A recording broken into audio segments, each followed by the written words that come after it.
pada zaman dulu. Setuju nggak nih Kiki? Jaya kembali sama setuju. Untuk membangkitkan lagi kesejahteraan dan kemakmuran diri kita. Jadi dalam Dataranya Upanishad, Brahma bertanya kepada Mahawisnu, bagaimana caranya melepaskan diri dari ikatan sengsara hidup? Mahawisnu menjawab, berjapalah dengan mengingat leluhur. Di sini dikatakan berjapalah dengan mengingat leluhur dan Surya sebagai Prajapati sebagai pusat lahirnya para leluhur. Dengan demikian japam untuk leluhur itu sangatlah penting untuk memutus rantai samsara. Mendoakan leluhur membutuhkan keikhlasan dari hati yang paling dalam, bukan sarana banten besar-besaran. Jadi intinya mari kita mengacu kepada sastra Weda dan tradisi yang kita warisi. Jadi saran desi Pitra Puja itu tidak hanya dilakukan pada saat ada kematian. Lakukanlah itu manakala kita duduk berada di depan sanggah kemulan. Rong tiga nge sanggah kemulan. Lakukanlah duduk dulu. Atur-atur mohon cita tirta penyucian, baru kita lakukan Pitra Puja. Setelah itu barulah kita lakukan upacara persembahyangan Trisandya, Panca Sembah, mohon anugerah, barulah sah itu. Jangan kita hanya memohon aja kepada leluhur.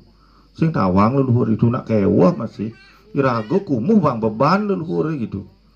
Inilah yang kadang-kadang kekeliruan kita. Kapan saatnya kita akan disebut anak suputra?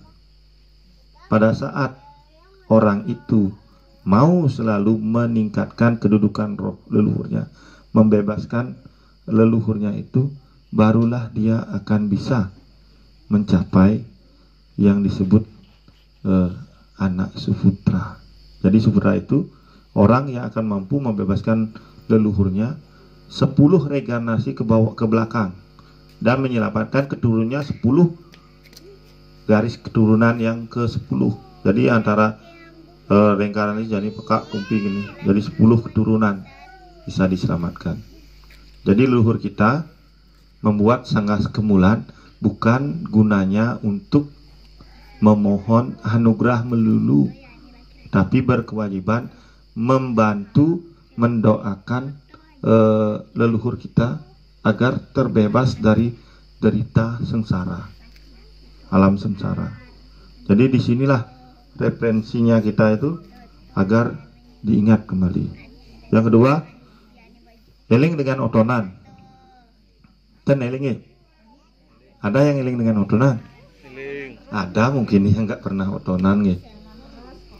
Jangan bilang ngajak Bali, motonan sih lain, tapi otonan ulang tahun lain itu.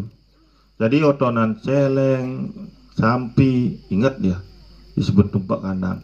Otonan karet gitu, karet, nyu, sawit, ingat nih. Otonan pes, ingat. Otonan padi, ingat. Otonan pedidin, ingat. Kengkenan lagi rayu selamat. Karena yang membantu menjadi kita rezeki, selain dari kita memuja leluhur, termasuk juga saudara 4 kita. Tak ingat maka tak cinta, tak cinta maka tak sayang.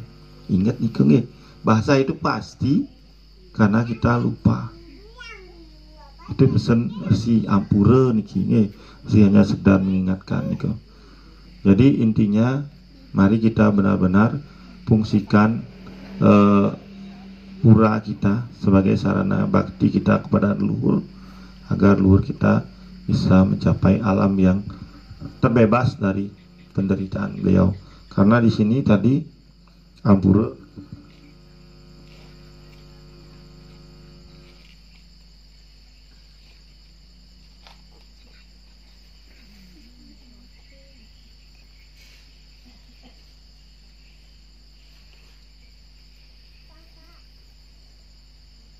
di sini dikatakan sedikit cuplikannya.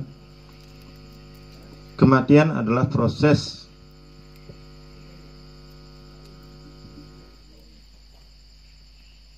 Kematian adalah proses perjalanan lanjutan Atman kita menuju Brahman yang widiwasa setelah sepeninggalan kita di dunia ini, di dunia panah ini, dengan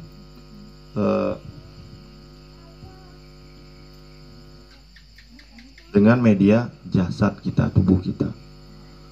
Seperti yang kita ketahui, perjalanan Atman menuju Brahman hanya berbekal kebajikan dan dibantu oleh doa dari orang-orang yang kita cintai. Sira doa-doa yang orang kita cintai, karena anak cucu kita, beliaulah yang akan membantu kita.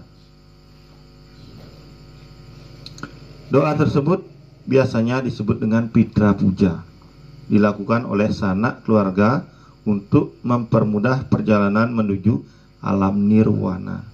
Pitra puja biasanya dilakukan pada saat ngaben atau dapat pula dilakukan setelahnya. Jadi kita tidak hanya terfokus pada saat ngaben saja. Setelah ngaben pun kita wajib melakukan pitra puja. Yang penting tulus ikhlas lahir batin dari lubuk hati.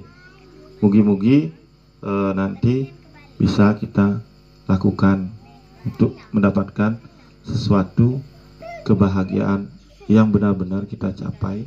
Tentem kerta raharja, segar ogar urip waras tiga risa, murah sanang panganan rezeki. Oke, sekiranya kenten si ampura tutup dengan pramusanti, Om Santi-santi, kita lanjut ya. Jadi hari ini